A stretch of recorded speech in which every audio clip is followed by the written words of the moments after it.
출애굽기 16장 1절로 8절의 말씀입니다. 구약성경 106쪽 출애굽기 16장 1절로 8절의 말씀을 다 같이 함성으로 봉독하시겠습니다.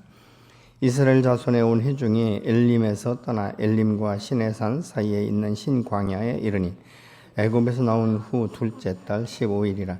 이스라엘 자손 온 회중이 그 광야에서 모세와 아론을 원망하여 이스라엘 자손이 그들에게 이르되 우리가 애굽 땅에서 고기 가마 곁에 앉아 있던 때와 떡을 배불리 먹던 때에 여호와의 손에 죽었더라면 좋았을 것을 너희가 이 광야로 우리를 인도해 내어 이 온 회중이 줄여 죽게 하는도다. 그때 여호와께서 모세에게 이르시되 보라 내가 너희를 위하여 하늘에서 양식을 비같이 내리리니 백성이 나가서 일용할 것을 날마다 거둘 것이라. 이같이 하여 그들이 내 율법을 준행하나 아니하나 내가 시험하리라. 여섯째 날에는 그들이 그 거둔 것을 준비할지니 날마다 거두던 것에 갑절이 되리라. 모세와 아론이 온 이스라엘 자손에게 이르되 저녁이 되면 너희가 여호와께서 너희를 애굽 땅에서 인도하여 내셨음을 알 것이요 아침에는 너희가 여호와의 영광을 보리니 이는 여호와께서 너희가 자기를 향하여 원망함을 들으셨습니다. 우리가 누구이기에 너희가 우리에게 대하여 원망하느냐. 모세가 또 이르되 여호와께서 저녁에는 너희에게 고기를 주어 먹이시고 아침에는 떡으로 배불리시리니 이는 여호와께서 자기를 향하여 너희가 원망하는 그 말을 들으셨습니다. 우리가 누구냐. 너희의 원망은 우리를 향하여 함이 아니요 여호와를 향하여 함이로다. 아멘. 우리가 이 삶 가운데 사실 원망과 이 불평만 없어도 우리는 훨씬 행복한 삶을 살게 될 것입니다. 그런데 왜 이 삶의 현장 가운데서 원망과 이 불평이 떠나지 않는가? 그 원인이 무엇일까? 생각해 보면 자기 기대감 그리고 자기가 원하는 것만큼 채워지지 않을 때, 이 만족이 없을 때 주로 원망과 불평이 오고 또 다른 이유가 있다면 그 마음 가운데 이 깊은 상처가 있다든가 또 자신의 그 낮은 자존감이나 이런 열등의식으로 인해서 오는 경우가 많이 있습니다. 이스라엘 백성들은 사실 이 출애굽 이전에 한 400여 년간 애굽에서 노예로 살면서 그것이 얼마나 많은 이 고난과 이 역경이 있으면 하나님 앞에 부르짖었겠습니까? 근심하며 기도할 때 하나님께서 들으셨다라고 말씀하고 있죠. 그러면서 이제 이 모세를 이 지도자로 세우셔서 이 출애굽을 시키고 홍해를 육지같이 건넜고 낮에는 구름 기둥으로 밤에는 불 기둥으로 보호하시고 또 이 광야에서 목이 마르다라고 말할 때 반석을 쳐서 샘물이 솟게 하시는 이런 그 역사들이 일어난 것들을 우리가 볼 수 있지 않습니까? 근데 이스라엘 백성들이 이제 이 애굽에서 나올 때 가졌던 곡식이라든가 이 모든 것들이 이제 떨어지면서부터 문제가 생기기 시작하는 것이죠. 엘림이라는 곳에서 충분한 휴식을 취하고 지금 이 광야로 나오는데 신광야 이곳에 나오다 보니까 이스라엘 백성들이 생각할 때 보니까 이 광야에서 우리가 무엇을 먹고 살지? 이 생각이 들기 시작하는 거예요. 그러니까 이 광야에서 우리가 생각해 보면 뭘 심을 수도 없고 거둘 수 없는 그런 형편 아니겠습니까? 이스라엘 백성들이 처음에 출애굽할 때는 자유의 몸으로 나올 때 홍해를 육지같이 건너고 뭐 이럴 때는 굉장히 기쁨이 충만했기 때문에 우리가 앞으로 무엇을 먹고 살 것인가 이런 거에 대한 염려나 걱정이 전혀 없었습니다. 근데 이 광야로 가다 보니까 문득 생각하는 거예요. 야, 이거 잘못하면 광야에서 우리가 굶어 죽겠구나. 이런 생각이 드니까 이 두려움이 오기 시작했고 그 염려가 오기 시작하니까 결국은 원망하게 되는 이 결과를 가져오게 하는 것이죠. 근데 우리가 조금만 돌이켜서 생각해 보면 하나님께서 지금까지 베푸신 은혜를 기억하면 이 출애굽도 시키셨는데 홍해를 육지같이 건너게 하셨는데 불기둥 구름기둥으로 우리를 지키시고 여기까지 인도하신 그 에베네셀 하나님께서 설마 우리를 버리겠는가 이런 생각을 했다면 두렵지 않을 거예요. 오히려 그것을 원망하거나 이 탓하지 않았을 것이에요. 근데 잊어버리는 거예요. 여러분 사람이 이 은혜 받기를 굉장히 즐겨하지만요. 은혜를 잊어버리는 것은요. 얼마나 순식간에 잊어버리는지 모릅니다. 엊그저께 하나님께서 내게 은혜를 주셨고 내 기도에 응답했다고 그렇게 좋아하고 자랑하고 간증하던 사람이요. 오늘 어떤 문제가 생기면 엊그저께 간증한 게 새카맣게 잊어버립니다. 그래서 자꾸 원망하는 것이죠. 탓하는 것이죠. 여러분 어떻습니까? 이 사람 인간관계에서도 말이죠. 이 섭섭하고 불만이 생기고 이 원망하게 되는 것은요.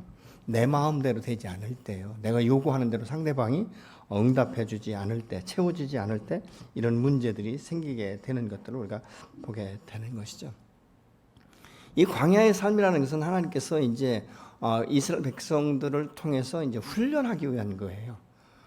왜냐하면 우리가 육체가 병들기 전에는요, 건강이 그렇게 중요한 걸 잘 모르거든요. 근데 딱 병이 들고 나면 병원에 출입하면서부터 건강이 이렇게 중요하구나 이런 것들을 깨닫기 시작하지 않습니까?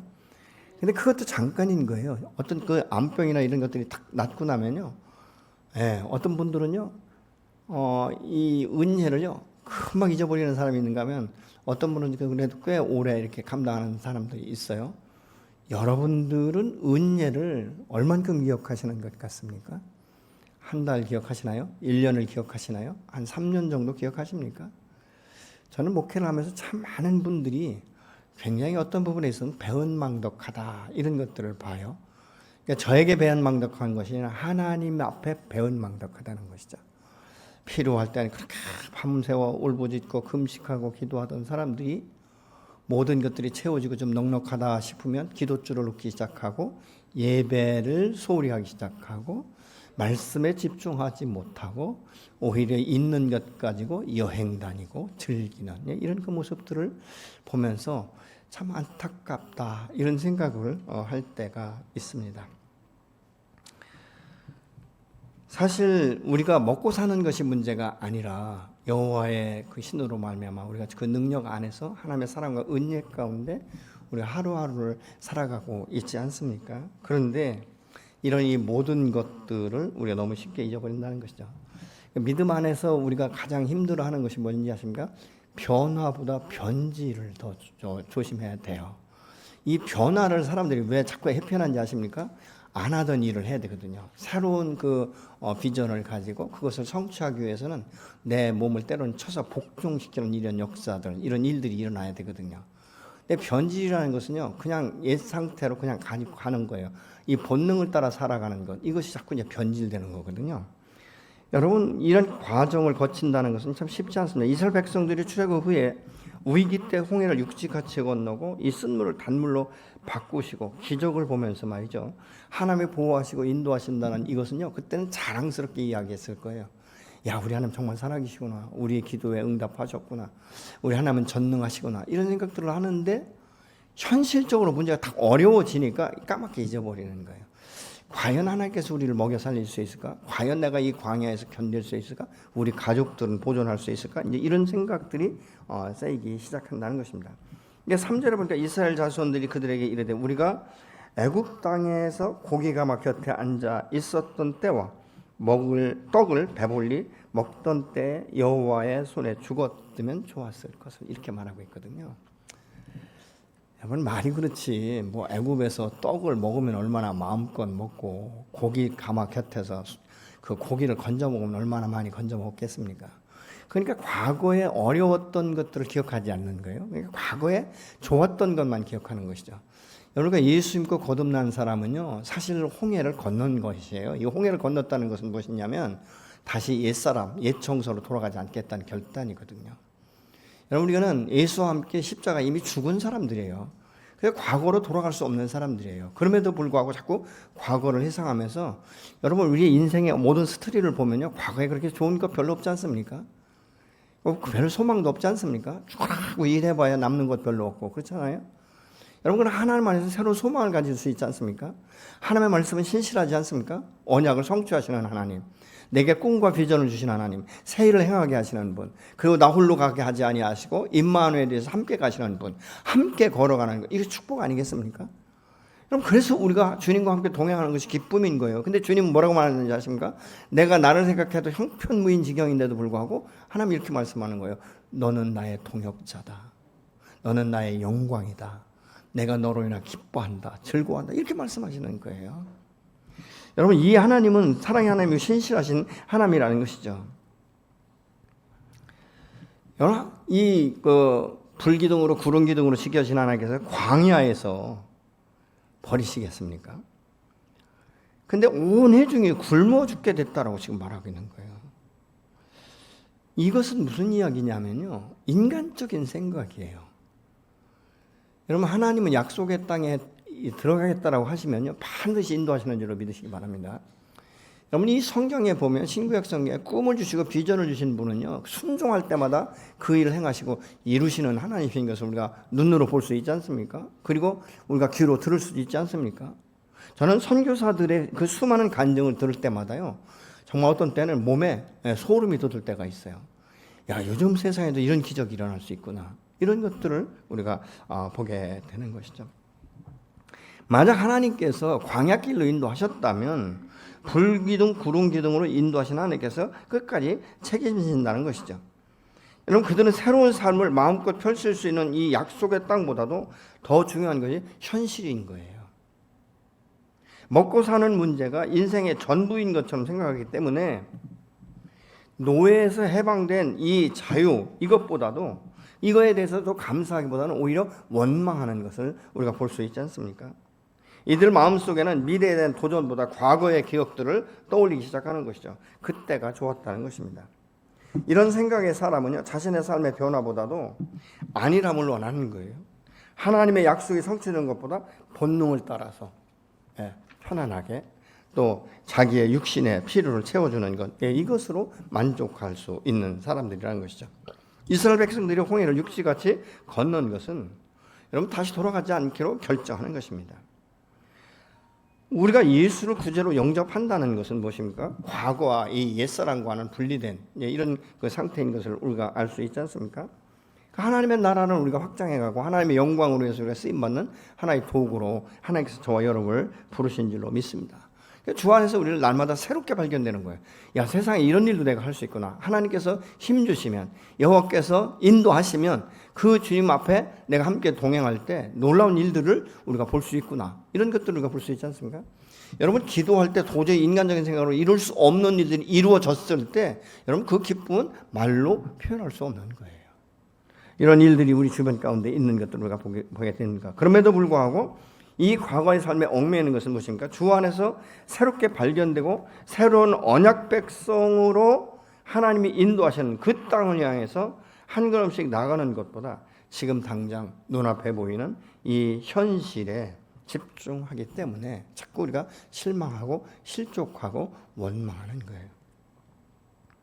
꿈과 비전이 있는 사람은요, 현재의 이 고난과 역경에 얽매이지 않습니다. 오히려 주님과 함께 돌파하는 이런 열정을 우리가 찾게 되는 것이고 보게 되는 줄로 믿으시기 바랍니다. 이런 믿음의 사람은 그래서 꿈이 있어야 돼요. 비전이 있어야 돼요. 그게 우리의 소망인 거예요. 이 역경과 고난과 이 모든 것들을 감당할 수 있는 하나의 끈이 되는 거예요. 여러분, 믿음의 사람이 아무런 꿈도 소망도 없다. 여러분, 그건 잘못된 것입니다. 하나님 안 주셨다. 아니요, 내가 찾지 않은 것이죠. 그리고 하나님이 주신 것에 대해서 내가 순종하기보다는 선택적인 순종을 하는 것이죠. 여러분, 하나님 앞에 순종은 선택적인 사항이 아니에요. 하나님 말씀하시는 대로만 우리가 순종할 때 하나님은 기적을 오늘날도 일으키게 되는 줄로 믿으시기 바랍니다. 여러분, 출애굽시키신 하나님의 홍해를 건너게 하시고 불기둥 구름기둥으로 지키신 여호와 하나님께서 이스라엘 백성들을 광야에서 죽게 하시겠습니까? 불평과 원망은 미래를 보지 못하고 눈앞에 있는 이 현실 중심적이면서 적어도 내게 이 정도는 해줘야 된다라는 이런 막연한 기대감, 자기 생각, 자기 계획, 이런 것이 강한데 여기에 미치지 못할 때 오는 하나의 현상이다. 우리가 그렇게 볼 수 있게 된 것이죠.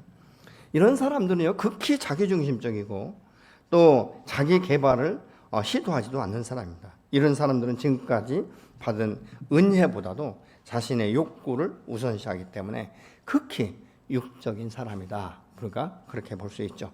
여러분, 육적인 사람은 무엇입니까? 안목의 정욕, 이생의 자랑, 뭐 이런 그 부분에 대해서만 집중하는 모습을 볼 수 있죠. 여러분, 우리가 은혜를 잊어버리면요, 첫 번째로 따라오는 게 뭔지 아십니까? 감사가 잊어버려진다는 것입니다. 늘 부족한 것만 생각하고 그것만 바라보기 때문에 기쁨이 없는 거예요. 부정적인 사람이 되고 하는 것이죠. 그냥 날마다 우리가 어떻게 감사할 수 있는가? 여러분 어떻습니까? 여러분이 매일매일의 삶 가운데 감사의 제목을 먼저 찾으십니까? 아니면 채워지지 않은 이 부족한 것에 대해서, 그 고통스러운 것에 대해서 먼저 바라보십니까? 나는 지금 무엇을 바라보는가를 좀 생각해 볼 필요가 있는 것이죠. 내가 날마다 하나님 앞에 감사를 원한다면요, 하나님 지금까지 베푸신 은혜를 기억하면서 주님과 함께 동행하고 그 베풀으신 은혜를 헤어보는 이런 시간들이 필요한 거예요. 한번 돌아보십시오. 주님이 나를 도와주지 않았다면 내가 여기까지 왔을까? 그럼 우리는 정말 감사할 일들이 너무 많아요.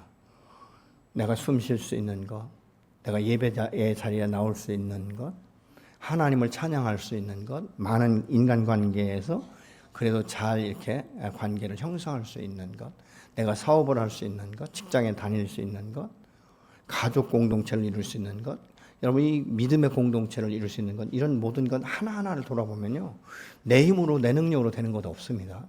전적인 하나님의 은혜인 줄로 믿으시기 바랍니다. 여러분 내가 아무리 예배당에 나오고 싶은 막 열정이 있어도요, 내 육체가 병들면 나올 수 없습니다. 여러분 우리가 교회 나와서 예를 들면 무슨 대표 기도를 한다고 할지라도요, 독감이 들어 목소리가 나오지 않으면 기도할 수 없는 거예요. 여러분 이런 하나하나를 우리가 생각해 보면요, 모두가 다 감사한 거예요. 이런 것들이 얼마나 감사한지. 그래서 우리가 감사의 기도를 찾는 것은, 제목을 찾는 것은 다른 게 아니라 은혜를 기억하는 것, 여기서부터 출발해야 될 줄로 믿습니다. 하나님은 이스라엘 백성들의 이 악평과 원만에도 불구하고 자비를 베푸세요. 그래서 일용할 양식을 하늘로부터 어떻게 내린다고 하십니까? 비가 내리듯이 쏟아부어 주시겠다고 지금 말씀하고 있는 것이죠. 4절에 그때 여호와께서 모세에게 이르시되 보라 내가 너희를 위하여 하늘의 양식을 비같이 내리리니 백성이 나가서 일용할 것을 날마다 거둘 것이라. 이같이 하여 그들이 내 율법을 준행하나 아니하나 내가 시험하리라. 이렇게 말씀하고 있습니다.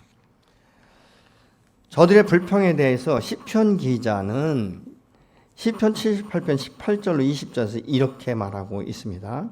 그들이 그들의 탐욕대로 음식을 구하여 그들의 심중에 하나님을 시험하였으며 그뿐만 아니라 하나님을 대적하여 말하기를 하나님이 광야에서 식탁을 베푸실 수 있으랴. 그가 반석을 쳐서 물을 내시니 시내가 넘쳤으나 그가 능히 떡도 주시며 자기 백성을 위하여 고기도 예비하시랴 하였도다. 한편으로는 주님의 그 전능하심, 하나님의 능력을 인정하는 것 같지만, 그래 반석을 쳐서 물은 솟아나게 할 수 있지만 우리에게 과연 떡도 만들어 주실 수 있을까? 우리에게 고기를 주실 수 있을까? 의문이에요. 결론은 무엇입니까? 불신입니다. 아마 그것은 안 될 거야 라는 이 생각을 하게 되는 것이죠. 먹는 문제로 이 시작된 원망의 뿌리에는 하나님에 대한 불신, 그리고 하나님의 능력에 대한 이 불신앙이 숨겨져 있는 것입니다. 하나님은 그들의 소리를 다 듣고 계시지 않습니까? 12절에 내가 이스라엘 자손의 원망함을 들었노라, 이렇게 지금 말씀하고 있어요. 하나님은 자녀들의 기도와 간구와 이 찬양과 눈물을 보고 들으시면서 원망의 소리도 듣고 계신 것입니다.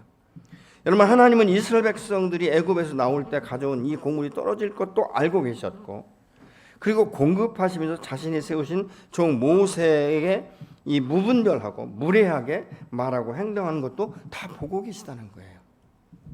때로 우리가 걱정하고 근심할 때 절제하지 못하고 분노하는 것과 말을 하지 않고 속으로 불평하고 원망하는 것도 하나님은 보고 계신 거예요. 왜요? 그분은 전능하시며 무소부재하시기 때문에 그렇습니다.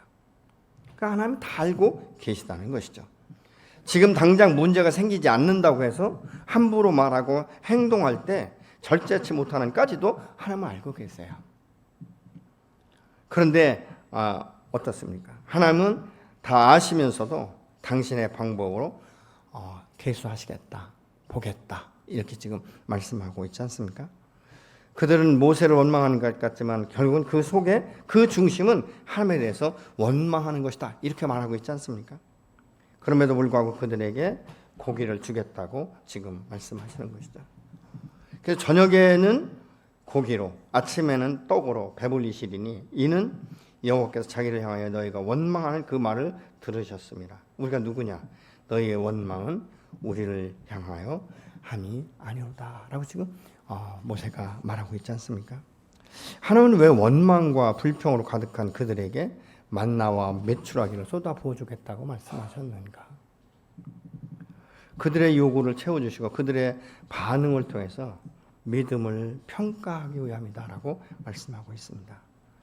4절 끝절에 일용할 양식을 날마다 거둘 것이다. 이같이 하여 그들이 내 율법을 준행하나 아니하나 내가 시험하리라. 이렇게 지금 말씀하고 있습니다. 하나님이 그들이 요구하는 것 이상으로 지금 채워주시면서 하나님이 주신 것인 줄을 알고 인정하는지 안 하는지를 지켜보겠다라고 지금 말씀하고 있지 않습니까? 여러분, 사람은 자신의 생각이 맞는다고 인식하면요, 하나님의 말씀을 더 이상 구하지 않습니다. 그러니까 모든 일들을 행할 때 자기가 계획한 대로 성취가 되면 이것은 하나님께서 내게 은혜를 주시고 하나님이 나를 도와주셨고 이렇게 얻을 수 있도록 그 은혜다 이렇게 생각하지 않는다는 것이죠. 내가 노력했기 때문에, 내가 수고했기 때문에, 내가 지혜롭기 때문에, 남들보다 투자의 신이 있기 때문에 이런 생각을 한다는 거예요. 이게 얼마나 착각입니까? 하나님을 망각하는 거예요. 내 지혜를 누가 주시죠? 하나님이 주시지 않습니까? 내 계획을 누가 보고 계십니까? 하나님 보고 계신 거예요. 그런데도 우리는 내가 잘났다라고 말하는 것이죠. 얼마나 교만한지. 그래서 우물 안에 있는 그 물고기가 하루는 이 황새한테 얘기했대잖아요. 나도 하늘을 보고 싶다. 너처럼 날고 싶다. 어떻게 하면 날 수 있냐. 그래서 그 막대기를 가지고 말이죠. 황새 한쪽을 물고 한쪽을 물고가 물었어요. 근데 막 하늘을 나니까 막 밑에서 이야기하는 거예요. 호수에서. 너 참 자주 좋다. 어떻게 하늘을 날 수 있니? 그러니까 내가 했지 하다가 놓쳐가지고 죽었대잖아요. 사람의 교만은요, 말로 형용할 수 없습니다. 겉으로는 아주 안 그런 척 하지만요, 이 속 사람은 교만한 사람들이 얼마나 많은지 모릅니다. 남들 무시하고, 경멸하고, 이런 경우가 많아요. 근데 조금 어려워지면, 자꾸 원망하고, 탓하고, 그 심중에는 하나님을 원망하는, 하나님을 탓하는, 하나님 왜 가만두셨어요? 하나님 그때 왜 잠잠히 계셨어요? 이렇게 말하는 사람들이 얼마나 많은지 모릅니다. 하나님은 오늘 또 우리가 기도하고 요구하는 것 이상으로 채워주시는 사신 하나님이신 줄로 믿습니다. 그럼 이스라엘 백성들이 이 만나와 메추라기를 먹으면서 하나님의 은혜다 생각했으면요, 감사했을 거예요. 근데 이 광야의 40년 생활 전체적으로 보면요, 그냥 조금만 불편하면 원망하고 조금만 불편하면 탓하고 이런 것들이 비일비재하게 일어나는 것을 우리가 볼 수 있게 되는 것이죠. 오죽하면 하나님께서 광야 1세대들이 광야에서 다 죽은 후에 2세대들을 통해서 약속의 땅으로 들어가게 하셨는지를 우리가 다시 한번 돌아볼 필요가 있는 것이죠. 여러분, 우리가 오늘날도 말이죠, 이 세상의 권위가 얼마나 많이 무너졌는지 모릅니다. 직장의 상사의 권위를 무시하고요, 학교에서는 학생들이 교사의 권위를 얼마나 무시하는지 모릅니다. 여러분이 옛날에는 말이죠, 교사의 그림자도 안 바른다고 그랬어요. 근데 지금은 어떻습니까? 맞짱 뜨잖아요. 교사가 맞고도 산대요. 이런 어처구니 없는 일들이 어디서부터 일어나는지 아십니까? 권위 질서를 가정에서부터 파괴하기 시작하는 거예요. 부모들이 교사의 권위를 인정하지 않습니다. 막말을 하죠. 아이들이 무슨 권위가 세워지겠습니까? 여러분, 자녀들이 부모의 권위를 무시하는 경우가 지금 허다하게 많습니다. 그러니까 이런 일들이 어디서부터 일어나는지 아십니까? 창조 질서를 깨뜨리는 거예요. 여기서부터 오는 것을 우리가 알 수 있게 되는 것이죠.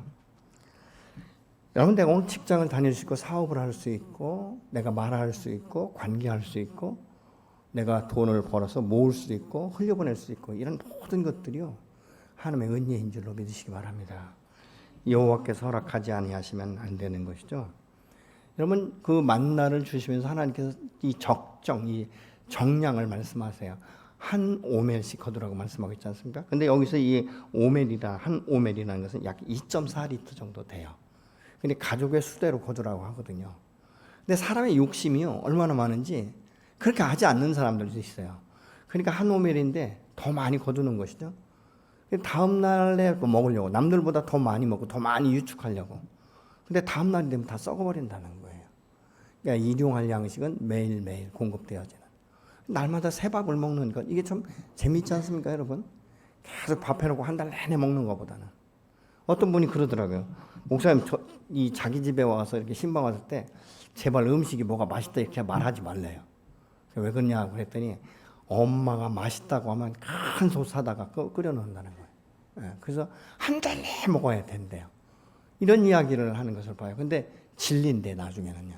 그래서 않습니까? 여러분 아무리 맛있는 음식도 일주일 내내 그것만 드셔보세요. 질려버린다니까요. 그러니까 우리가 이 하나님께서 우리에게 주시는 것은 늘 새로운 것들을 공급하세요. 새로운 은혜를 경험하게 하시는 분이 바로 사신 하나님이신 줄로 믿으시기 바랍니다. 근데 안식일만큼은 이틀 거를 거두라고 말씀하고 있지 않습니까? 왜요? 안식일을 거룩하게 지켜야 되기 때문에 그렇습니다. 여러분 집에서 음식을 만들어줄 때 여러분 감사함으로 드셔야 돼요. 이게 뭐 쓰니 다니 뭐 맛이 있네 없네 먹고 살기 위해서 먹느니 이런 얘기 하시면 안 돼요. 그냥 감사합니다 하세요. 감사합니다. 그러면요 자기도 알아요. 음식을 만든 사람은 자기도 알아요. 이게 맛이 있는지 없는지 알잖아요.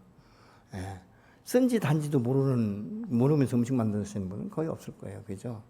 그럼 어떻게 되겠어요? 더 연구하는 거예요. 더 맛있게 만들려고 하는 거예요. 저희 아내는 정말 음식을 새로운 것을 만들어 보려고 애를 써요.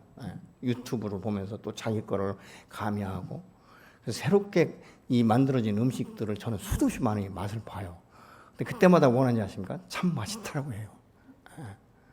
네, 어떤 때는 얘기하죠. 근데 맛있는 있는데 이거 조금 짜다. 이런 얘기를 하지요. 근데 늘 새로운 것들을 만들어 놓은 거죠. 저는 지금 우리 3층 식당에서 지금까지 목회하면서 점심 식사를 날마다 얻어 먹거든요. 근데 뭐라고 하는지 아십니까? 매번 감사하다고 그래요. 우리 성관 목사 매번 감사. 고맙습니다. 잘 먹었습니다. 맛있습니다. 근데 정말 맛있어요. 여러분 만들어주는 사람의 그 생각을 하셔야 돼요. 이것을 하기 위해서 나보다 먼저 일어나고 먼저 준비하고 이런 것들이 얼마나 수고로운 건지. 그럼 그렇게 음식 만들어주자면 내가 만들어야 되잖아요. 그죠? 얼마나 그게 감사한지. 그래서 감사하다라고 얘기해야 돼요. 또 이 자매님들 같은 경우는 뭐 하루 종일 가서 이 말 저 말 다 들으면서 월급 받아오는 남편들에게 감사할 수 있어야죠. 참 감사하다. 당신 너무 많이 수고해서 고맙다. 이런 이야기들이 얼마나 서로가 피차가 은혜가 되는지 모릅니다. 여러분 이런 가정들은 굉장히 화목한 가정이 되는 것이죠. 우리가 하나님의 은혜도 마찬가지예요. 당연한 것 아무것도 없어요. 왜 하나님이 무조건적으로 나를 공급하셔야 됩니까? 하나님이시기 때문에 그렇습니까? 꼭 그것만은 아니지 않습니까? 그래서 하나님이 내게 베푸신 모든 것이 은혜예요. 감사해요. 아까도 우리가 예배팀에서 부르잖아요. 아무나 거저된 것 없는 거예요. 당연한 것 없는 거예요. 하나님이 내게 공급하시는 모든 것들이 감사하다는 것이죠. 내가 호흡할 수 있도록 공기를 주시고 바람을 주시고 비를 주시고 햇볕을 주시고 여러분 이런 것들이 없으면 오곡백화가 익을 수도 없고 성장할 수도 없는 것들을 우리가 보는 것이죠. 그래서 하나님이 내게 베푸신 은혜를 날마다 감사하는 이 표현이 있어야 되는 것입니다. 여러분 만나는 땅에서 난 것이 아니라 하늘에서 내려오는 것 아니겠습니까? 하나님이 이스라엘 백성들에게 매일 만나를 주신 것은 첫 번째 매일매일 주시는 은혜를 우리가 받고 살아야 된다는 의미인 것입니다. 여러분 환경이나 상황에 따라 적절한 은혜를 하나만 주세요. 어려울 때와 형통할 때 주시는 은혜가 다릅니다. 내가 건강할 때와 병들었을 때 내게 말씀하시고 은혜를 주신 것이 달라요. 이런 것들 하나하나는 얼마나 하나님께 세밀한지 모릅니다. 우리의 건강을 유지시키기 위해서 오장육부를 활동시키시고 말이죠. 얼마나 많은 것들을 우리에게 베푸시는지 몰라요. 우리의 기쁨도 주시고 감동도 주시고 감사를 표현할 수 있는 일들을 우리 안에 주시는 분이 바로 여호와 하나님이신 것이죠. 두 번째는 무엇입니까? 매일매일 일해야 된다는 것이죠. 여러분 먹고 사는 것이 저절로 되는 건 없어요. 아침에 일찍 일어나서 그 들에 가서 거두라고 지금 말씀하고 있지 않습니까? 시편 128편 1절로 2절에 보면 주님을 경외하며 주님의 영이 따라 사는 사람은 그 어느 누구나 복을 받는다. 내 손으로 일한 만큼 내가 먹으니 이것이 복이요 은혜다. 이렇게 말씀하고 있어요. 내가 손으로 수고한 것만큼 거둘 수 있다라고 말씀하고 있지 않습니까? 저절로 하늘에 떨어지는 거 없습니다. 내가 가서 복숭아를 따먹더라도 내가 따먹어야지 마음으로만 저거 맛있겠다 해서 내 입으로 들어가는 건 없지 않습니까?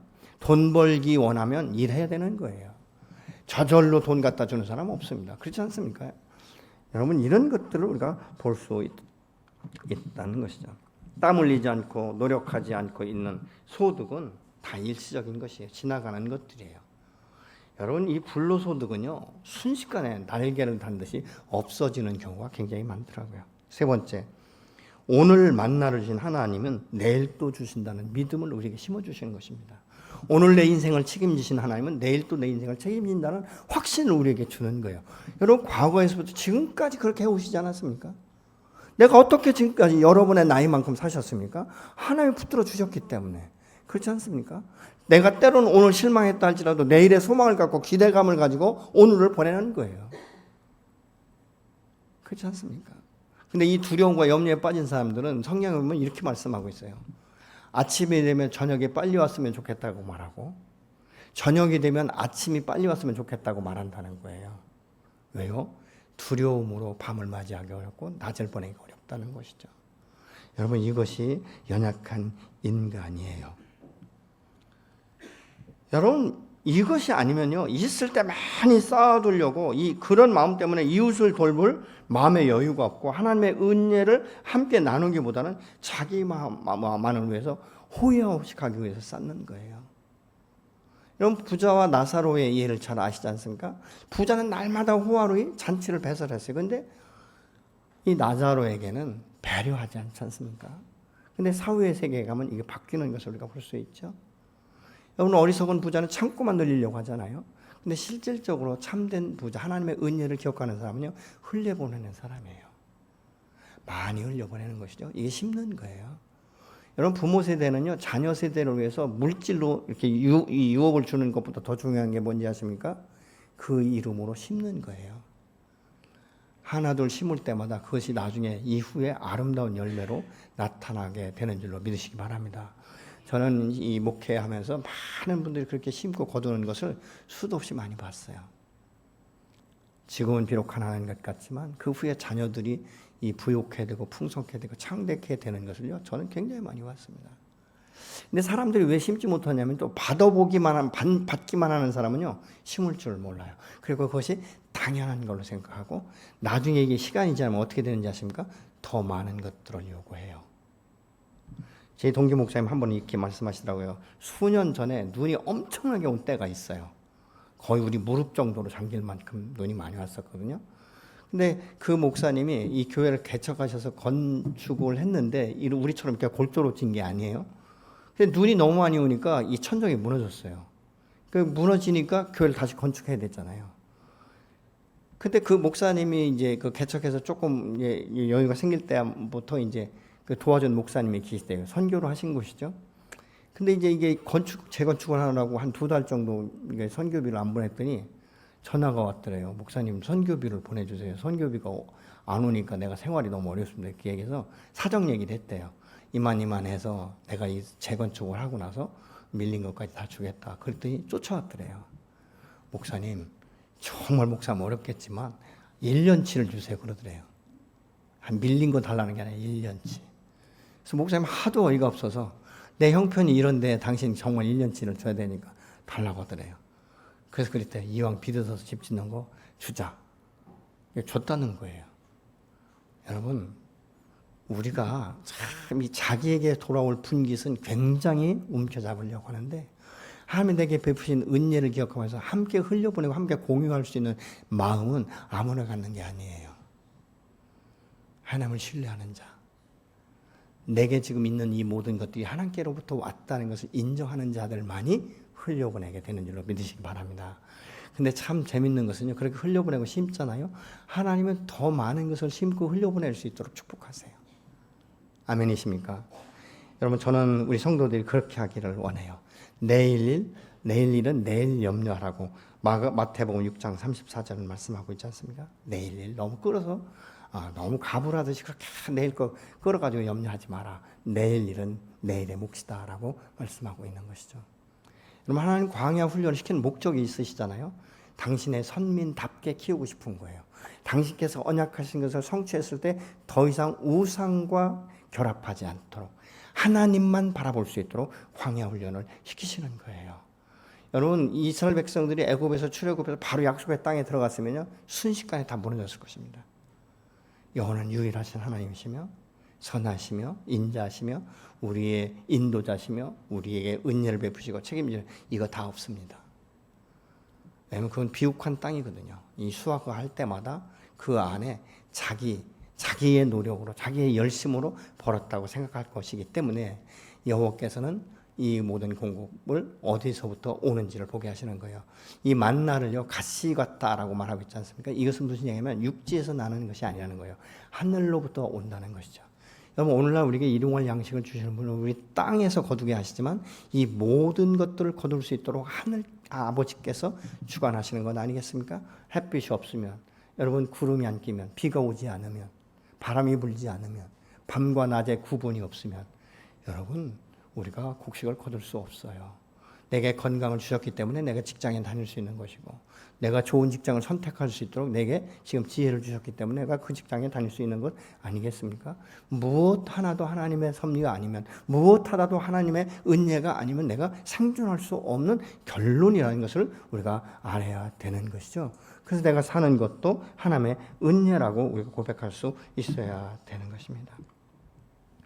네 번째, 해 뜨기 전에 거둬야 된다라고 말씀하고 있지 않습니까? 21절에 해가 뜨겁게 쬐면 그것이 쓰러졌더라, 녹아버린다는 것입니다. 하나님이 주신 은혜를 사모하는 자는 해 뜨기 전에 일어나서 주를 경외함으로 그 앞에 나아갈 때, 묵상할 때 더 큰 은혜를 얻게 되는 줄로 믿습니다. 잠언 6장 10절로 11절의 말씀을 보시겠습니다. 좀 더 자자, 졸자, 손을 모으고 좀 더 누워 있자 하면 내 빈궁이 강도같이 오며 내 곤핍이 군사같이 오리로다. 정말 피곤하면 아침에 일어나기 싫죠? 막 기계를 쫙 피면서 막 소리 지르잖아요. 그러면서 좀 더 늦자, 좀 더 쉬자. 근데 깜빡 잠들면 출근 시간도 놓치는 경우가 있지 않습니까? 여러분, 쉬는 것은 좋지만 지나치게 쉬는 것은 문제가 된다는 사실을 우리가 알 수 있어야 되는 것이죠. 일하지 않고 먹을 수 없다라고 말합니다. 하나님의 사람은요, 늘 깨서 매일같이 은혜를 베푸시고 인도하시는 이 축복하시는 하나님 아버지 앞에 감사함으로 나갈 때 늘 평강과 기쁨이 그 안에서 넘치게 되는 줄로 믿으시기 바랍니다. 여러분, 감사는 은혜를 알고 기억하는 자의 몫이에요. 시편 50편 14절로 15절에 보시겠습니다. 감사로 하나님께 제사를 드리며 지존하신 이에게 내 소원을 갚으며 환난 날에 나를 부르라. 내가 너를 건지리니 내가 나를 영화롭게 하리로다. 여러분, 감사는 하나님을 영화롭게 할 뿐만 아니라 우리에게도 큰 축복이 되는 것은, 감사는 또 다른 감사를 낳게 하기 때문에 그런 줄 믿으시기 바랍니다. 여러분, 감사가 습관적으로 이렇게 나오는 사람은요, 매사에 감사해요. 범사에 감사할 수 있는 거예요. 잘 보세요, 여러분 주변에. 감사를 늘 하는 사람은요, 그 마음이 늘 여유가 있어요. 행복해요. 다른 사람을 만날 때 굉장히 그 마음 가운데 평안을 줘요. 근데 부정적인 사람은요, 늘 부정적인 사람, 원망하고 타심하는 사람은요, 벌써 얼굴이 평안해 보이질 않아요. 항상 뭔가 있을 것 같은, 뭔가 긴장하게 만드는 이런 결과를 가져오는 것들을 우리가 보는 것이죠. 여러분, 새 은혜는요, 받은 은혜 속에 있다는 거예요. 받은 은혜를 늘 해하다 보면 그 안에 새로운 은혜가 그 그릇에 들어온 것을 발견할 수 있다는 거예요. 우리는 어떻습니까? 늘 새로운 은혜만 기억하는 것이죠. 과거에 주신 은혜를 우리가 잊어버리면 안 되는 것입니다. 여러분, 과거의 은혜를 잃어버리면 배은망덕한 사람이 될 수밖에 없는 것입니다. 바울은 데살로니가 교회에 범사에 감사하라 이렇게 명령하고 있지 않습니까? 범사에 감사할 수 있는 것은요, 전심과 진심으로 감사를 선포할 때 지속되는데, 범사에 감사하게 되면요, 따라오는 게 뭔지 아십니까? 항상 기뻐할 수 있다는 거예요. 여러분, 부정적인 생각으로 가득 찬 사람은 아무리 좋은 것을 받아도요, 감사치 못합니다. 곧바로 불평과 원망을 쏟아내게 되는 것이죠. 다윗은 시편 138편 1절 내가 전심으로 주께 감사하며 신들 앞에서 주께 찬송하리이다. 이렇게 고백을 하고 있거든요. 여러분은 언제 주로 감사를 표현하십니까? 그 감사의 유효기간이 얼마나 되십니까? 이상한 질문입니까? 감사의 유효기간. 우리 청년들에게 질문해 볼까요? 여러분 부모님에게 감사 유효기간이 언제까지입니까? 필요를 채워줄 때만 감사, 그죠? 필요한데 안 채워주면 불평과 원망. 다른 부모들은 잘도 해주더만 우리 부모는 왜 안 해주는지 이러면 막 금방 솟아나지 않아요? 여러분 이거는 하나님 앞에도 마찬가지예요.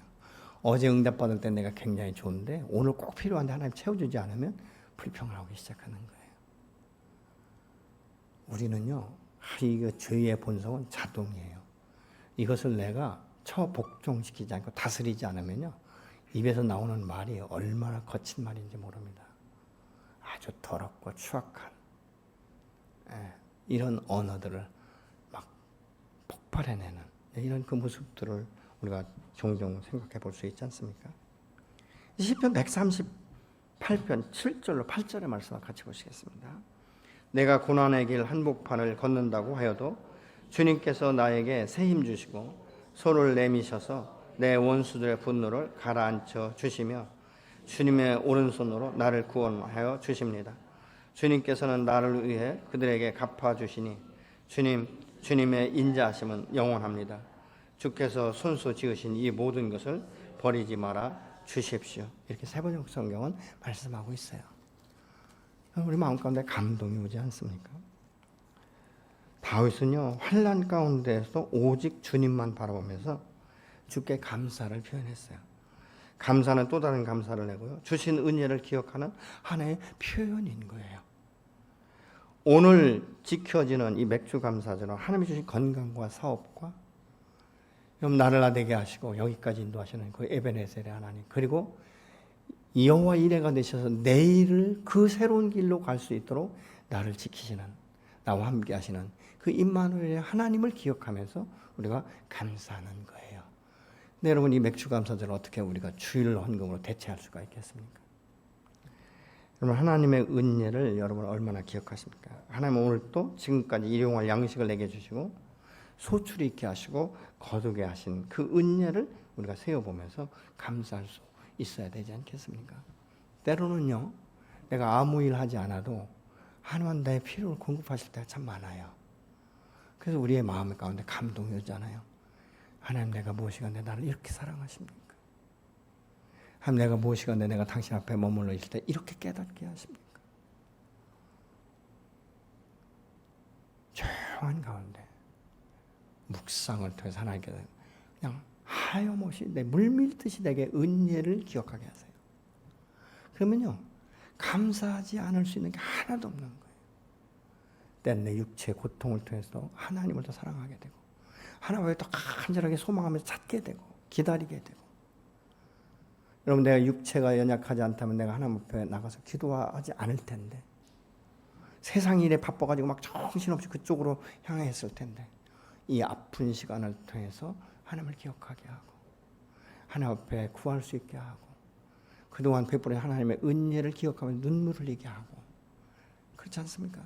또 하나님께서 내게 많은 것들을 베푸실 때 이것을 나만을 위한 것이 아니라 내 이웃에게 함께 흘려보낼 수 있고 함께 기뻐하고 함께 즐거워할 수 있을 때, 이런 것들이 얼마나 감사한 일인지 모른다. 그래서 때로는 섬기는 것이 기쁨이고 섬기는 것이 행복이고 섬기는 자체가 감사할 수 있는 거예요. 여러분, 하나님이 내게 베푸시는 은혜가 무엇입니까?